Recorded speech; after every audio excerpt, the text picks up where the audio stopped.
thank you again for agreeing to meet with me. No problem. So, how did you get involved with News Corporation? Well, I recently graduated from university. I needed a job, so I applied to be a reporter there.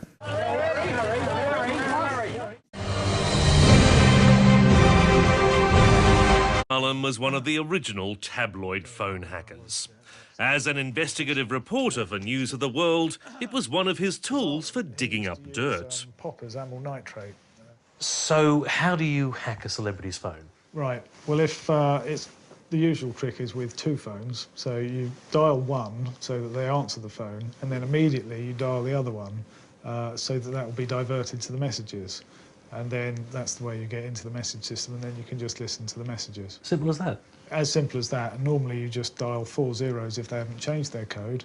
If they've changed their code, it gets a bit more complicated. You have to pay a PI to basically pay someone at Vodafone to tell you what the PIN is. You make sure that you were the first one to get this news story. Well, we used certain techniques, I guess, not even techniques, but we broke the law. We hacked people's phones, invaded people's privacy. At the time, in the late 90s and early 2000s, I think it was something that everybody did. And how did the editors convince you that phone hacking was acceptable? I guess they really just said it was normal. Did you think phone hacking was a sustainable way of obtaining news? Yes and no. At the beginning, we kind of did. We thought that we were pretty much invincible, like we were living day to day.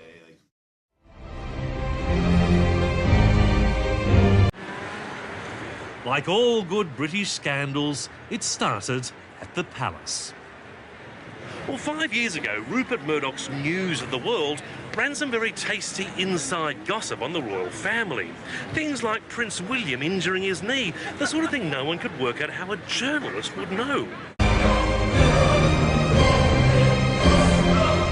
There were politicians on the Mulcair files, there were senior military, senior police, members of the royal family. Indeed, the heir to the throne had his phone hacked by News International. There are hundreds of people who may have been the victims of crime, who've not been informed about it.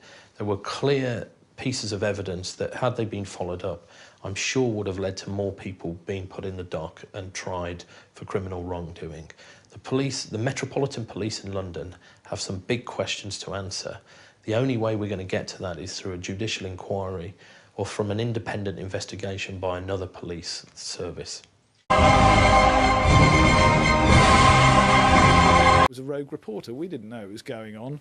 And it's like, hang on, you know, you are the people who are directing us to do these things. You're our bosses.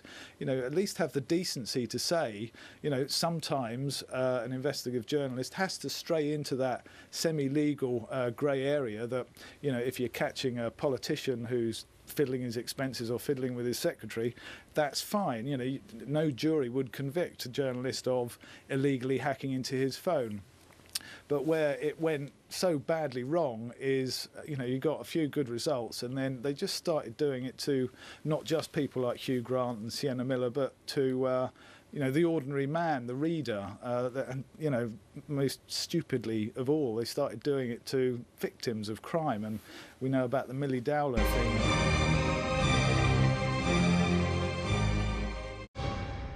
Mr. Chairman, thanks very much for joining us. We appreciate it, sir.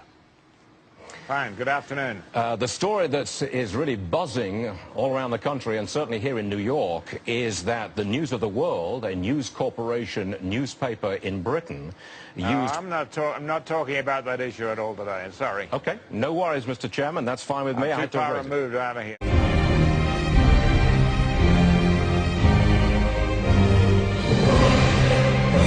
The media, with their red-topped assassins, are the biggest beasts in the modern jungle. They have no predators. They are untouchable. They laugh at the law. They sneer at Parliament. They have the power to hurt us, and they do with gusto and precision.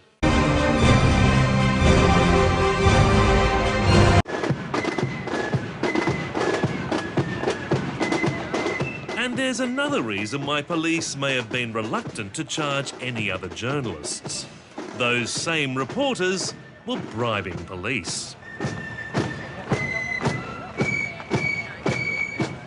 Yeah, I think 200 quid for a number plate was the going rate. Yeah, you'd meet them in a pub.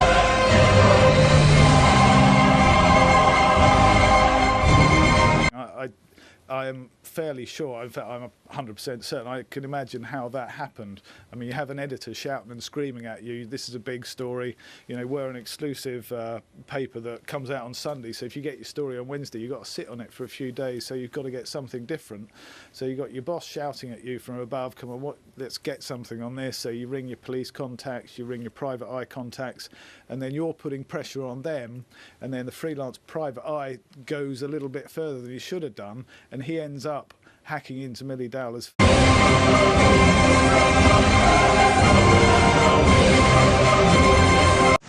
all about your paper. Did anybody honestly believe that if your newspaper said vote communist, vote Labour, vote Conservatives, do you think people take any notice? They don't take any notice at all. It can't happen. Democracy doesn't work out like that. People are far too clever. Or perhaps they're just more interested in celebrities than politics. What's the night out on the streets?